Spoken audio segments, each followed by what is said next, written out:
Hello guys. तो आज का जो हमारा द हिंदू एडिटोरियल आर्टिकल है उसकी हेडिंग है adultery as misconduct and judicial musings. ठीक है। तो पहले आपको एडल्टरी का मीनिंग पता होना चाहिए। एडल्टरी क्या होती है? ठीक है, एडल्टरी क्या होती है? जो एक्स्ट्रा मैटरनल अफेयर होता है ना, जो जैसे शादी के बाद किसी की वाइफ का या फिर किसी के हस्बैंड का कोई बाहर में एक्सटर्नल अफेयर होना, ठीक है, किसी के साथ, उसको बोलते हैं एडल्टरी। ठीक है। और मिसकंडक्ट का मतलब होता है अनअसेप्टेबल बिहेवियर, मतलब जो सही नहीं है, जिसको हम लोग एक्सेप्ट नहीं कर सकते। ठीक है। और जुडिशियल म्यूजिंग्स का मीनिंग आप लोग लिख लीजिए, एक नोटबुक लेके बैठना, उसमें मैं आपको डिफ़िकल्ट वर्ड मीनिंग लिखवाता चलूँगा, उनको साथ साथ में नोट करते जाना। ठीक है। म्यूजिंग्स का मीनिंग होता है थिंकिंग, मतलब क्या सोच रही है या क्या समझ है, उसको बोलते हैं थिंकिंग। ठीक है। मतलब क्या समझ है या फिर क्या सोच रही है, उसको बोलते हैं म्यूजिंग्स। ठीक है। तो एडल्ट्री का मीनिंग आपको पता चल गया। एडल्ट्री एज मिसकंडक्ट, मतलब एडल्ट्री जो है उसको हम लोग कैसे देखेंगे कि ये मतलब एक गलत चीज़ है, अनअसेप्टेबल है। ठीक है। मतलब ये हेडिंग लिखी हुई है कि एडल्ट्री एज मिसकंडक्ट, मतलब एडल्ट्री जो है उसको हम देखेंगे एज ए मिसकंडक्ट। मिसकंडक्ट मतलब वो अच्छी नहीं है। ठीक है। एंड जुडिशियल म्यूजिंग्स, और मतलब जुडिशियल की इस पे थिंकिंग क्या है, मतलब सुप्रीम कोर्ट हो गया, जो जुडिशियल बॉडीज़ हैं, उनकी इसके ऊपर क्या थिंकिंग है एडल्ट्री के ऊपर, ये भी हम लोग, ये मतलब हेडिंग है। अब इसके अंदर में क्या लिखा हुआ है मैं आपको लाइन बाय लाइन समझाऊंगा। ठीक है। नोटबुक लेके बैठने का और डिफ़िकल्ट वर्ड मीनिंग नोट करते जाना। ठीक है। तो हम लोग अभी इसको स्टार्ट करते हैं। ओके, तो शुरू करते हैं। More than 4 years ago, the Supreme Court of India decriminalized adultery in its landmark judgment, Joseph Shine versus union of India 2018। तो आपको याद भी होगा शायद, जो लोग न्यूज़ देखते रहते हैं, ये तो काफ़ी फेमस केस था। तो लगभग 4 साल पहले सुप्रीम कोर्ट ऑफ इंडिया ने डिक्रिमिनलाइज कर दिया था। मतलब ये कोई, डिक्रिमिनलाइज का मतलब होता है कि आपको क्रिमिनल नहीं माना जाएगा। ठीक है। किस चीज़ को? एडल्ट्री को। अगर आपका कोई बाहर में एक्सटर्नल अफेयर है किसी के साथ, मतलब अगर आप शादीशुदा भी हो लेकिन आपका अगर बाहर में अफेयर है, तो वो डिक्रिमिनलाइज नहीं माना जाएगा। ठीक है। ये उसने लैंडमार्क जजमेंट दी थी किस केस में? Union versus Yusuf shine. ठीक है। ये केस हुआ था 2018 में। इसका रेफरेंस आप देख मतलब कभी भी दे सकते हो आंसर राइटिंग लिखने में। ठीक है। मतलब केसेस जो लैंडमार्क जजमेंट रहती हैं, ये आपको हेल्प करेंगी। अगर कोई एडल्ट्री के रिलेटेड आपको कोई आर्गूमेंट आ गया या फिर कोई ऐसे राइटिंग आ गया, तो आपको डेफिनेटली हेल्प करेगा। ठीक है। तो ये हुआ था 2018 में। उसके बाद it held Section 497 of the Indian Penal Code on adultery along with the Section 198 of the Criminal Procedure Code to be unconstitutional on the premise that these provisions were violative of Article 14, 15 and 21 of the Constitution of India। ठीक है। तो supreme court ने क्या बोला था कि जो section 497 है, ठीक है, और जो सेक्शन 191 है क्रिमिनल प्रोसीजर कोड की, ठीक है, सीपीसी की, ठीक है, उसको सुप्रीम कोर्ट ने अनकॉन्स्टिट्यूशनल बताया था। यो वो सेक्शन क्या कहती थी कि अगर एक्सटर्नल जो अफेयर है उसको वो क्रिमिनलाइज बताती थी, लेकिन सुप्रीम कोर्ट ने उसको अनकॉन्स्टिट्यूशनल बता दिया। ऑन दी प्रीमाइज, प्रीमाइज होता है बेसिस, मतलब किसके आधार पे। प्रीमाइज का मीनिंग लिख लीजिए। प्रीमाइज का मीनिंग होता है किस बेसिस पे, मतलब बेसिस मीनिंग होता है इसका। किस बेसिस पे उसने ऐसा बोला? दैट दीज प्रोविजंस, कि ये जो प्रोविज़न है ना, मतलब ये जो रूल बनाए गए हैं 497 सेक्शन के अकॉर्डिंग, ये क्या है? ये वॉयलेट करते हैं किस चीज़ को? आर्टिकल 14 को, जो कि राइट टू इक्वालिटी के रिलेटेड है। आर्टिकल 15 को, जो कि डिस्क्रिमिनेशन के रिलेटेड है on the basis of caste, creed, colour, sex. ठीक है। और 21 जो है वो राइट टू लाइफ को लेके है। तो इन सब को जो है वो अनकॉन्स्टिट्यूशनल बताया था, मतलब इन सब को अनकॉन्स्टिट्यूशनल नहीं बताया था। जो 497 सेक्शन थी और जो 198 सेक्शन थी, जो क्रिमिनलाइज बताती थी एक्सटर्नल अफेयर को, उसको क्या बताया था? उसको अनकॉन्स्टिट्यूशनल बताया था। किस बेसिस पे? ऑन द प्रीमाइज दैट ये जो सेक्शंस हैं ये वॉयलेट करती हैं आर्टिकल 14 को, 15 को, 21 ऑफ द कॉन्स्टिट्यूशन को। ठीक है। तो अब आप आगे पढ़ते हैं। Aggrieved by the order, aggrieved का मतलब होता है डिसकंटेंट, मतलब किसी बात से आप लोग संतुष्ट नहीं हो, उसको बोलते हैं एग्रीव्ड। तो aggrieved by the order concerning its implementation in the armed forces, the Union of India sought clarification from the court saying that any promise promiscuous or adulterous act should be allowed to be governed by the relevant section of the Army Act, Air Force Act and the Navy Act, being special legislation by the virtue of Article 33 of the Constitution। ठीक है, तो मतलब जो government थी वो संतुष्ट नहीं हुई इस बात से, मतलब उसने अपना डिसकंटेंट दिखाया और बाय द ऑर्डर, ठीक है, कंसर्निंग इट्स इम्प्लीमेंटेशन, मतलब उसकी इम्प्लीमेंटेशन को लेके चिंता व्यक्त की। कंसर्निंग का मतलब होता है चिंता व्यक्त करना, ठीक है, और किसको लेके, इन दी आर्म्ड फोर्सेस, मतलब वो जो ऑर्डर दिया गया था आर्म्ड फोर्सेस में उसको इम्प्लीमेंटेशन होगा या नहीं, इस बारे में गवर्नमेंट ने जो है वो अपना डिसकंटेंट दिखाया, ठीक है, अपनी जो है वो चिंता व्यक्त की। द यूनियन ऑफ इंडिया, मतलब जो सेंट्रल गवर्नमेंट है उसने शॉर्ट क्लैरिफिकेशन, शॉर्ट का मतलब होता है मांगना, तो उसने क्या किया, क्लैरिफिकेशन मांगी फ्रॉम द कोर्ट से, ठीक है, जिसने ये ऑर्डर दिया था, मतलब सुप्रीम कोर्ट से। क्या बोला उन्होंने, सेइंग दैट एनी प्रोमिस्कस का मीनिंग लिखिए आप।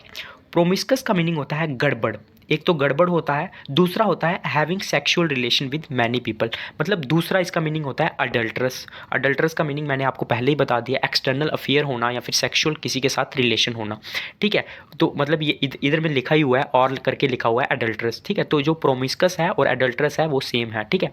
तो कोर्ट ने बोला कि कोई भी अगर अडल्ट्रस एक्ट होता है, ठीक है, should be allowed to be gone by the relevant section of the Army Act, मतलब अगर आर्मी के अंदर या फिर किसी आर्म्ड फोर्सेस के अंदर ऐसा कोई अडल्ट्रस एक्ट होता है तो उसको किसने, मतलब उसको अलो करना चाहिए, किसके द्वारा गवर्न करने के लिए, मतलब उसको किसके द्वारा रेगुलेट करना चाहिए, जो कि सेक्शंस दी हुई हैं आर्मी एक्ट के अंदर, एयर फोर्स एक्ट के अंदर और नेवी एक्ट के अंदर, ठीक है, बीइंग स्पेशल लेजिस्लेशंस। आपको पता होगा आर्मी का अपना स्पेशल कोर्ट होता है, ठीक है, उसको ट्रिब्यूनल कोर्ट बोलते हैं, एयर फोर्स वगैरह का इनका अपना स्पेशल कोर्ट बोलता है। तो गवर्नमेंट ने यही बोला और क्लैरिफिकेशन मांगी कोर्ट से कि आपको क्या करना चाहिए, जो अगर आर्मी के अंदर या फिर एयर फोर्स के अंदर कोई एडल्ट्रस का केस आता है तो उसको किसने गवर्न करना चाहिए, जो आर्मी के स्पेशल एक्ट्स हैं, ठीक है, स्पेशल लेजिस्लेशंस है, by the virtue of article 33 of the constitution. और उसने किसका हवाला दिया गवर्नमेंट ने ये बोलते हुए, वर्च्यू का मतलब होता है प्रॉपर्टी, जो आर्टिकल 33 बोलता है। अब आर्टिकल 33 क्या बोलता है ये हम लोग देखेंगे। Under Article 33, Parliament has power to restrict or abrogate the fundamental rights of certain categories of persons, ठीक है, including members of armed forces to ensure the proper discharge of their duties and maintenance of discipline among them। तो article जो 33 है ना, वो parliament मतलब government को power देता है कि रेस्ट्रिक्ट करना या फिर उसी को बोलते हैं एब्रोगेट करना, the fundamental right of certain categories of person, मतलब कुछ कैटेगरी के जो पर्सन हैं उनके जो फंडामेंटल राइट है उनको रोक सकती है गवर्नमेंट, उन पे प्रतिबंध लगा सकती हैं। उसमें आर्म्ड फोर्सेस के मेंबर आते हैं, to ensure the discharge of their duties, ताकि जो उनकी ड्यूटीज़ है ना वो अच्छे तरीके से चलती रहें और जो डिसिप्लिन है ना उनका वो कायम रहे, ठीक है, उनके बीच में। इसके मतलब डिसिप्लिन और उनकी ड्यूटीज़ को लेके जो गवर्नमेंट है, उस पार्लियामेंट है, उसके पास पावर है कि वो उनके फंडामेंटल राइट को भी रेस्ट्रिक्ट कर सकती है, ठीक है। The court recently without going into the nonsense, nonsense का मीनिंग होता है मतलब किसी चीज़ को बारीकी से देखना, ठीक है। The court recently, without going into the nonsense of relevant sections of the special legislation, that is Army Act and similar special acts, said that Joseph Shine, it was not at all concerned with the effect and operation of the relevant provision। तो court ने अभी recently क्या किया, मतलब इतनी बारीकी से उसने जो है वो जो आर्मी एक्ट था, जो स्पेशल प्रोविज़न एक्ट था, उसको नहीं देखा और उसने क्या बोला कि जो जोसेफ शाइन केस हुआ था ना, it was not at all concern with the effect and operation of the relevant position, मतलब उसने जो उस केस में जो जजमेंट दी थी ना उस टाइम पे वो कंसर्न नहीं थी, मतलब उसने जो उस बारे में डिस्कशन नहीं की जो कि इफेक्ट और ऑपरेशन होते हैं रेलिवेंट प्रोविज़न के, मतलब जो आर्मी के अंदर जो प्रोविज़न दिए गए हैं ना उसके बारे में वो उस टाइम पे कंसर्न नहीं थी, मतलब उस टाइम पे उन्होंने उस प्रोविज़न को इतना देखा नहीं, ठीक है। And it is not as if this court approved of adultery, और उसने ये भी बोला कि इसका मतलब ये नहीं है कि जो जोसेफ शाइन केस में जो हमारी जजमेंट आई है उसका मतलब ये नहीं है कि हमने जो एडल्ट्री है उसको अप्रूव्ड कर दिया है, मतलब उसको सही ठहराया है, ठीक है। एंड इट इज़ नॉट, वही तो हमने पढ़ लिया। The court further added that it found adultery as a moral wrong. तो आगे जो कोर्ट ने बोला कि जो एडल्ट्री है हम उसको गलत मानते हैं, and A ground for securing dissolution of marriage, और उसको हम लोग एक ग्राउंड मानते हैं, मतलब एक जरिया मानते हैं फॉर सिक्योरिंग। सिक्योरिंग का मतलब होता है सुरक्षित करना, डिसोल्यूशन ऑफ मैरिज मतलब जो मैरिज ब्रेक होती है, मैरिज का टूट जाते हैं, जो डिवोर्सेस वगैरह हो जाते हैं, तो उससे वो कम हो सकते हैं, मतलब कम हो सकते हैं, सुरक्षित हो सकते हैं, उसका भी एक वो ग्राउंड मारती है सुप्रीम कोर्ट, ठीक है, किसको, एडल्ट्री को, ठीक है। With this observation the case was disposed of. Disposed of का मीनिंग होता है मतलब बंद होना, तो ये सब कोर्ट ने बोला और कोर्ट जो केस था उसको डिस्पोज्ड ऑफ कर दिया, मतलब ख़त्म कर दिया, ठीक है। तो आपको बेसिक इंट्रोडक्शन तो पता चल गई होगी इसमें क्या है। इसमें यही है कि 2018 में जो थी वो जजमेंट आई सुप्रीम कोर्ट की एडल्ट्री को लेके, उसने एलो कर दिया, ठीक है। जो 497 सेक्शन थी जो क्रिमिनलाइज बताती थी एडल्ट्री को, एक्सटर्नल अफेयर को, उसको उसने खारिज कर दिया, अनकॉन्स्टिट्यूशनल बोला, और बोला कि एडल्ट्री जो है वो क्रिमिनलाइज नहीं मानी जाएगी, ठीक है।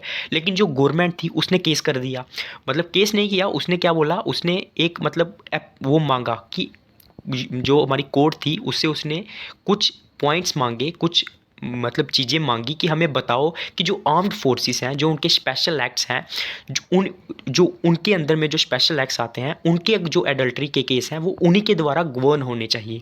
तो बदले में जो सुप्रीम कोर्ट था उसने रिस्पॉन्स दिया कि हमारी जो जजमेंट आई थी इस केस में, वो जो जजमेंट थी उसमें हमने जो स्पेशल प्रोविज़न है ना उसको उन्होंने नहीं देखा आर्मी एक्ट के, लेकिन ठीक है। और ये भी बोला कि इसका मतलब ये नहीं है कि जो हमने जो है वो एडल्ट्री को अप्रूवल दे दिया है।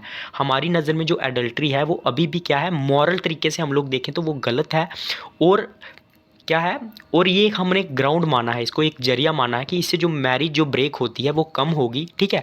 विद दिस ऑब्जर्वेशंस केस जो था वो डिस्पोज्ड ऑफ हो गया, ठीक है। अगर आपको पहले समझ में नहीं आया था तो अभी समझ में आ गया होगा, ठीक है। तो गवर्नमेंट क्या थी, वो क्लैरिफिकेशन मांग रही थी, किससे, कोर्ट से। तो कोर्ट ने अपनी जजमेंट में ये बोला, ठीक है। और उसने जो आर्मी की जो प्रोविजंस हैं उनको भी उन्होंने सही ठहराया सुप्रीम कोर्ट ने। उन्होंने बोला कि जो आपके स्पेशल प्रोविज़न है उनके द्वारा भी आप लोग जो है वो रेगुलेट कर सकते हो चीज़ों को, जिसको हम लोग कोर्ट मार्शल भी बोलते हैं, ठीक है। जो केस चलता है एक आर्मी पर्सनल पे, उसको भी सुप्रीम कोर्ट ने सही ठहराया। उसके बाद issue of discharge of duties. Discharge का मतलब होता है जो वो ड्यूटीज़ देते हैं, तो इसका इशू क्या है वो हम लोग देखेंगे। द मूट क्वेश्चन, क्वेश्चन मतलब होता है जो कॉन्ट्रोवर्शियल क्वेश्चन है, ठीक है, मतलब जो डिबेटेबल है उसको बोलते हैं मूट। तो is whether this observation by the court give an impression that the armed forces may go ahead with the disciplinary action for the misconduct of adulterous act as understood in the common parlance without reference to section 497 of the IPC under the special regulations. तो मतलब इसमें debatable question क्या आता है कि ये जो is whether this observation by the court, मतलब कोर्ट ने जो ऑब्जर्वेशन की है, जो अपनी ऑब्जर्वेशन दी है, तो ये क्या हमें एक इंप्रेशन देती है, मतलब एक साइन देती है कि जो आर्म्ड फोर्सेस हैं may go ahead with the disciplinary action for the misconduct of adulterous act. तो क्या वो मतलब जो उनके अपने एक्ट हैं आर्मी के, जो स्पेशल एक्ट हैं, तो वो क्या उसी के हिसाब से आगे चलेगी। मतलब अगर कोई आर्मी पर्सन जो है वो अडल्ट्रस एक्ट में कोई ना किसी तरीके से फंस जाता है, तो क्या वो जो आर्मी के एक्ट हैं वो उसी हिसाब से चलेगी, ये एक क्वेश्चन है, ठीक है। ठीक है, जो कि किस में आता है, 497 की आईपीसी के दायरा में आता है, अंडर दिस स्पेशल लेजिस्लेशंस, जो उनके स्पेशल रेगुलेशंस है उनके अंदर में आता है। तो क्या जो आर्मी है वो उसी हिसाब से चलेगी, ये एक बड़ा बहुत ज़्यादा क्वेश्चन है, ठीक है, जो कि डिसिप्लिनरी एक्शन उनके ऊपर लगाया जाता है, ठीक है, अडल्ट्रीज एक्ट को लेके, ठीक है। तो ये क्वेश्चन है। अब आगे क्या है हम लोग इसको देखेंगे। Consequent to the Joseph Shine case. Consequent होता है मतलब रिजल्ट आन, मतलब किसी चीज़ का परिणाम, ठीक है, या फिर किसी चीज़ को कोई चीज़ रेफर करना। तो जो जोसेफ शाइन केस था ना उसका रिजल्ट क्या हुआ, दी राजस्थान हाई कोर्ट, जो राजस्थान हाई कोर्ट था, in Mahesh Chand Sharma versus the state of Rajasthan and others 2019 set aside the departmental proceedings against the petitioners who was serving as an inspector in the Rajasthan police after having served for 18 years in the Indian Air Force and allegedly had illicit relations with one woman constable and has also begotten a child from illicit relations, ठीक है। तो मतलब जो Joseph Shine case था उसके बाद में क्या हुआ, जो राजस्थान हाई कोर्ट था ना उसमें एक केस हुआ महेश चंद शर्मा बसी स्टेट ऑफ राजस्थान का, ठीक है। इसमें क्या किया हाई कोर्ट ने, सेट असाइड, सेट असाइड का मतलब होता है रद्द कर देना, खत्म कर देना, ठीक है, द डिपार्टमेंटल प्रोसीडिंग्स। तो जो डिपार्टमेंटल प्रोसीडिंग चल रही थी ना उसके ऊपर, ठीक है, उसको गवर्नमेंट, जो राजस्थान गवर्नमेंट थी उसने रद्द कर दिया अगेंस्ट द पैटिशनर। पैटिशनर मतलब जिसने पैटिशन जिसके ऊपर पेटिशन हुई है, who was serving as an inspector, वो एक इंस्पेक्टर था इन दी राजस्थान पुलिस में, और उसने 18 साल जो वो अपनी सर्विस दे चुका था, ठीक है। एंड एलिगली मतलब होता है आरोप लगा था उस पर, हैड इलिसिट होता है मतलब जो लीगल ना हो, relations with one women constable and also be gotten a child from illicit relation, और उसने क्या किया था, एक मतलब वुमेन कांस्टेबल के साथ उसका रिलेशन था, और उसका उस बी गॉटन का मतलब होता है बर्थ, प्रोड्यूस करना, और उसने उस इलिसिट इलीगल रिलेशन से उसका एक बच्चा भी हुआ था, ठीक है। The high court held that no employer can be allowed to do moral policing on its employees which go beyond the domain of his public life, and personal choices and selections cannot be a subject matter of departmental proceedings under the service conduct rules, ठीक है। तो high court था जो, उसने क्या बोला कि कोई भी जो एम्प्लॉयर है, एम्प्लॉयर का मतलब होता है जो बॉस है, ठीक है, जो अपने एम्प्लॉयज़ को हैंडल करता है, वो no employer can be allowed, मतलब कोई भी एम्प्लॉयर जो है वो अलाउड नहीं है टू डू मॉरल पॉलिसिंग का मतलब होता है मतलब शासन करना किसी पे, ठीक है, जोर ज़बरदस्ती करना, ऑन इट्स एम्प्लॉयज़, अपने एम्प्लॉयज़ के ऊपर, which go beyond the domain of his public life, मतलब जो उसकी पब्लिक लाइफ से बाहर जाए, तो उस हिसाब से वो है वो अपने एम्प्लॉयज़ से बिहेव नहीं कर सकता, and personal choices and selections, ठीक है, can not be a subject matter of departmental proceeding. और कोर्ट ने साफ साफ बोल दिया कि ये जो मैटर है ना, जो उसका मतलब जो भी मैटर रहेगा इस तरह का जिसमें वो अपने एम्प्लॉयज़ को जो है वो यूज़ कर रहा है या फिर उसके साथ कुछ गलत बिहेवियर कर रहा है, वो डिपार्टमेंटल का मैटर नहीं होगा, डिपार्टमेंटल प्रोसीडिंग्स का मैटर नहीं होगा, under the service conduct rules, जो कि सर्विस कंडक्ट रूल्स हैं उसके मुताबिक वो डिपार्टमेंटल प्रोसीडिंग्स का मैटर नहीं होगा, उसको जो है वो लीगल कोर्ट जो है, मतलब जो हमारी जो कोर्ट है जैसे सुप्रीम कोर्ट, हाई कोर्ट, वो उसको हैंडल करेगा, वो डिपार्टमेंट का मैटर नहीं होगा, ठीक है। उसके बाद more recently in Mahesh by Burujubai Damer versus State of Gujarat and three other, the Gujarat court quashed and set aside the dismissal order of an armed police constable arising from allegations that he had developed illicit relation with a widow, which amounted to misconduct.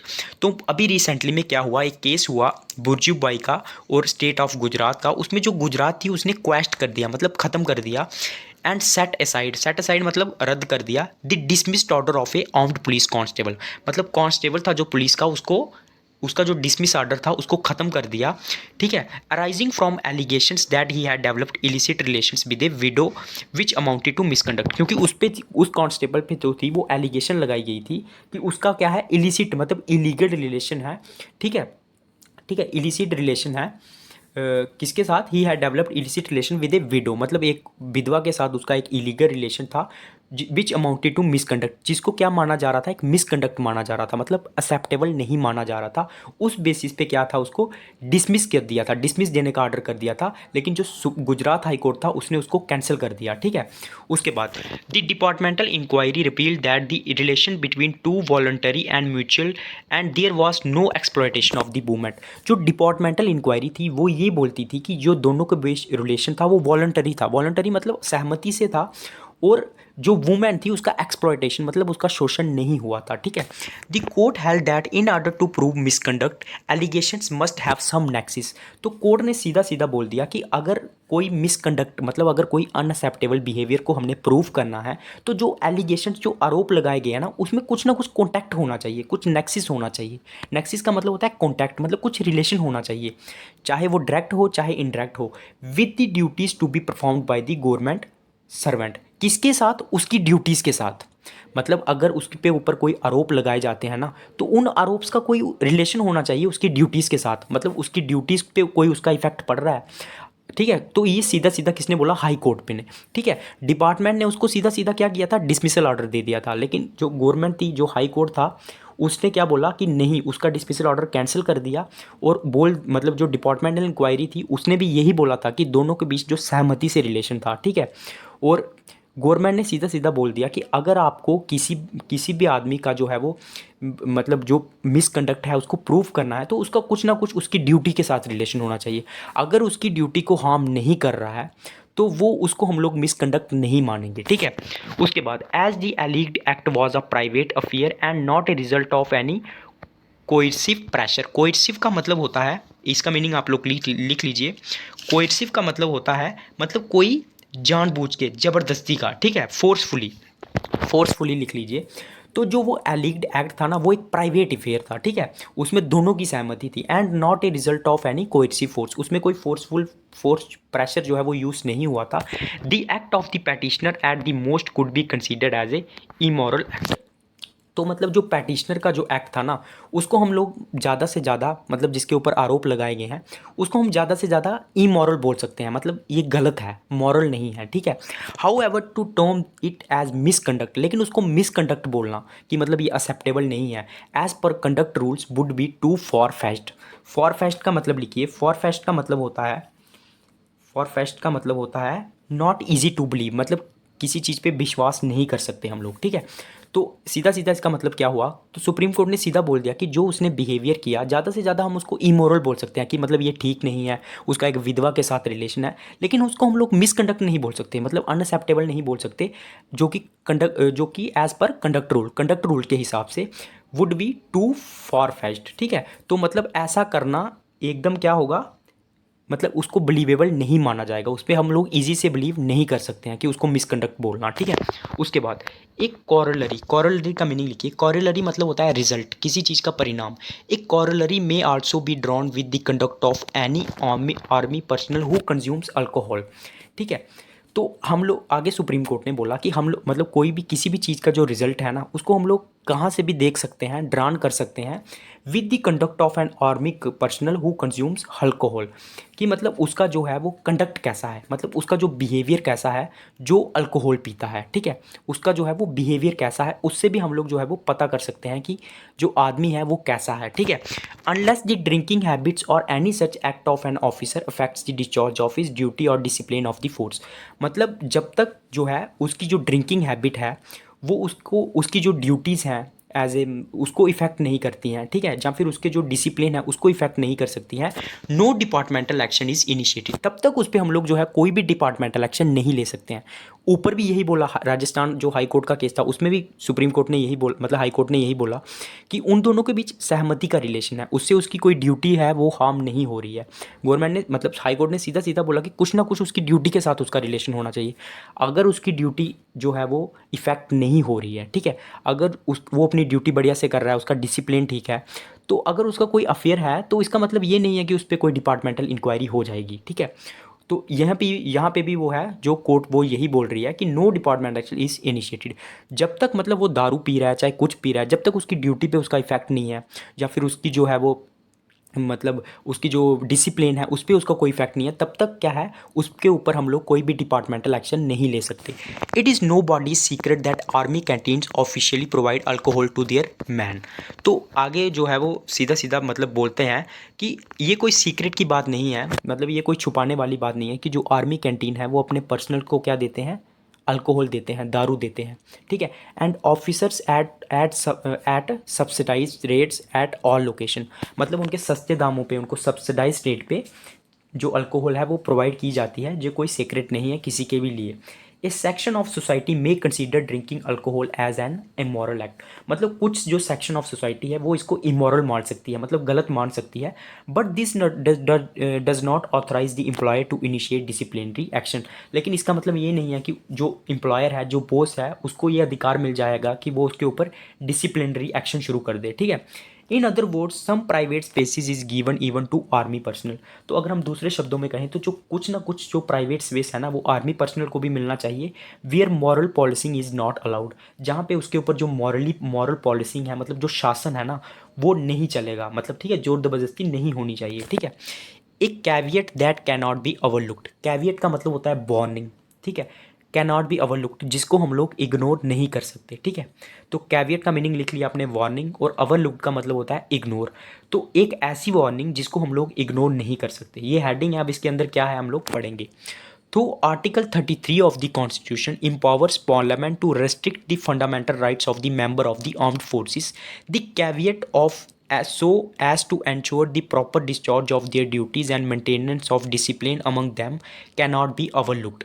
हालांकि जो article 33 है वो parliament को power देता है कि आप जो फंडामेंटल राइट है ना आर्म्ड फोर्सेस के, ठीक है, उनको आप लोग रिस्ट्रिक्ट कर सकते हो। द कैवियट मतलब जो वार्निंग है ना, so as to ensure the proper discharge of duties, मतलब जो वार्निंग है कि आप अपनी जो ड्यूटीज़ हैं वो अच्छे से निभाओ, और एंड मेंटेनेंस ऑफ डिसिप्लिन, और अपना जो डिसिप्लिन है उसको अच्छे से मेंटेन करो अमंग दैम, उनके बीच में, कैन नॉट बी ओवरलुक्ड, उसको हम लोग नज़रअंदाज नहीं कर सकते। मतलब जो उनकी ड्यूटीज़ हैं वो भी प्रॉपर होनी चाहिए, ये वार्निंग भी हम लोग नज़रअंदाज नहीं कर सकते, और जो उनका डिसिप्लिन है वो भी परफेक्ट होना चाहिए, ठीक है, इसको हम लोग इग्नोर नहीं कर सकते।